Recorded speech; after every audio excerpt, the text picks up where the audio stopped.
On September 25th this year, Ukrainian President Volodymyr Zelensky said that the country, thanks to the USA, has already received NASAMS surface-to-air missile systems.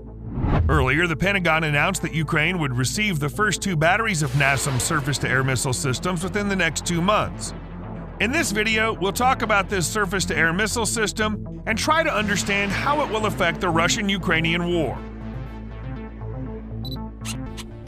Until recently, the Ukrainian air defense system consisted of Soviet S-300 and Buk surface-to-air missile systems that were 30 years old. Despite their antiquity, they're still capable of defending Ukraine's skies. At least Russian ground-to-air missiles cannot fly freely over the country, and more than 250 of them have already been destroyed. But Russia uses not only airplanes but also Caliber cruise missiles and air-launched cruise missiles KH-101.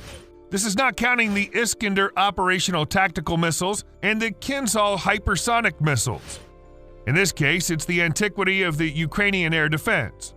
For example, to destroy the Caliber with a probability of 50%, it's necessary to use 3 to 4 anti-aircraft missiles.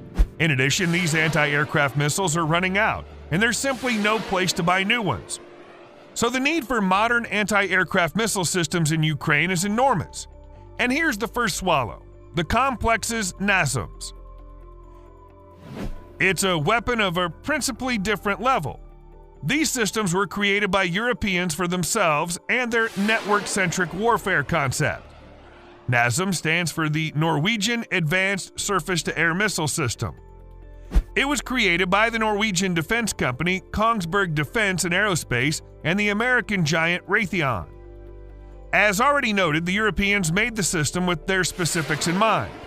Unlike the Soviet air defense concept, which relied on surface-to-air missile systems, the Western approach prioritizes a powerful fighter aircraft. With this in mind, Norwegian and U.S. designers created a ground platform that allows the ground-based firing of missiles that are also used by aircraft. The complex itself is quite young. The development of the first generation of NASAMS began in the early 1990s after Western specialists had come to understand the essence of network-centric warfare. This understanding is reflected in the architecture of the complex. The launchers and radar are separated from their control points. This allows NASAMS operators to engage air targets without fear of retaliation. Even if the enemy spots where the missile was launched from or successfully uses anti-radar munitions, in the worst case, only part of the iron will be destroyed. The specialists controlling the system will remain unharmed and, depending on the situation, leave the dangerous area or activate backup radars and launchers and continue the fight. It is this design that's given the complex definition of a distributed system and has tremendous combat survivability. The survivability of the system is increased by the fact that all modules are mounted on cross-country vehicles, which allows them to quickly change positions, and information exchange inside the combat control system is carried out both via radio channel and field cable. The latter makes it impossible to break the transfer of data from the command post to the launchers using electronic warfare, nor is it possible to detect elements of the complex using electronic reconnaissance.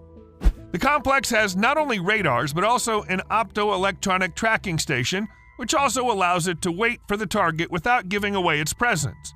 In addition, like many other NATO systems, NASAMS can receive external target designation from ships, ground radars, and AWACS aircraft. The latter is very important for Ukraine.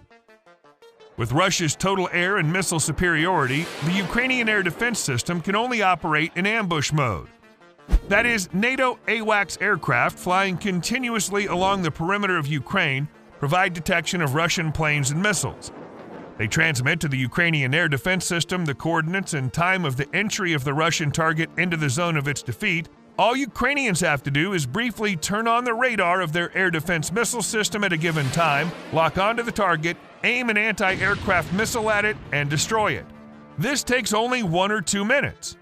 During this time, the Russians do not have time to aim their anti-aircraft missiles at Ukrainian radars. But as Ukraine is still using the Soviet anti-aircraft missile systems, it's necessary to express gratitude to the NATO specialists, who managed to combine their AWACS aircraft and Soviet S-300 and Buk M1 into one system. With the Norwegian NASAMS, there will not be such a problem at all. The necessary data will be transmitted to them even faster. 3 generations of the system have been created so far. The first one was put into service in 1998 and has the medium-range AIM-120 AMRAAM aircraft missile as its main munition. It's converted for the ground launch, equipped with an active radar homing head, and carries a fragmentation demolition warhead. The second generation went into service in 2006. Its key difference from its predecessor is an improved control system and an increased number of launchers, as well as the placement of all elements on vehicles with increased off-road capability. In 2019, the NASAMS 3 was introduced, which has an expanded range of missiles. These complexes can launch short-range missiles with AIM-9 Sidewinder and IRIS-T SLS infrared targeting heads, as well as AMRAAM ER extended-range missiles. It's most likely that the NASAMS 2 was transferred to Ukraine, so let's take a closer look at it. A complete NASAMS 2 battery consists of 12 launchers, each with 6 AIM-120 AMRAAM missiles, 8 AN MPQ-64F1 improved Sentinel radars, 1 fire distribution center, 1 vehicle with an electronic optical camera, and 1 tactical control cell vehicle. The kill range is 2.5 to 25 kilometers. The altitude range is from 30 meters to 16 kilometers. The probability of hitting the target with a single missile is 0.85. The maximum target velocity is 1,000 meters per second. So NASAMS can't destroy Iskanders and Daggers, but any aircraft and calibers are legitimate targets for them.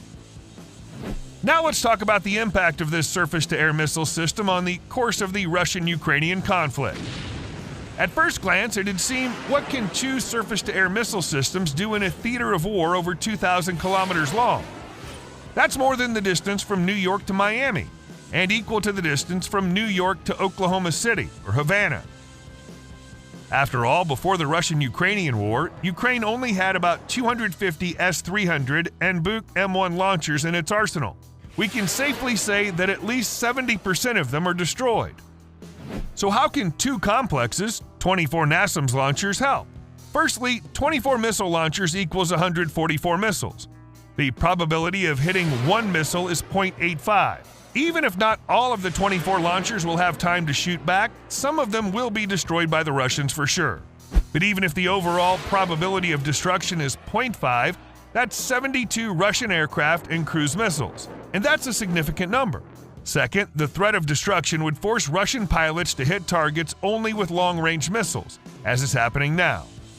And this is expensive and slow if you could treat the target with free-falling cheap air bombs. Have you ever wondered why not a single Ukrainian bridge across the Dnieper River that carries Western weapons has been destroyed? Yes, because it cannot be destroyed by the caliber, and the Ukrainian air defense system does not allow it to cover it with 3-ton bombs. And finally, thirdly, who said that only 2 units will be delivered? What prevents the U.S. from increasing deliveries as necessary? That said, the total volume of deliveries is very large. After all, NASAMS is in service in 15 countries. The technology of its production is mature, and the total number of AIM-120 missiles produced exceeds 14,000 units. That's enough to destroy all military aviation of Russia. And in conclusion, let's answer the last question that our viewers may have. Why doesn't the U.S. immediately supply Ukraine with a number of weapons it needs to win for Russia? In the same case, there would be fewer casualties and destruction. There are 2 reasons.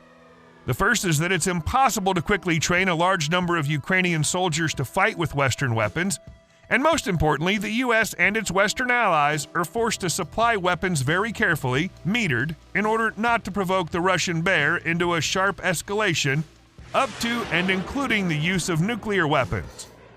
This can be called a slow heat frog strategy, gradually supply arms so as to not provoke the uncontrollable rage of the Russian bear, but in the end, to saturate Ukraine with modern weapons and win this war.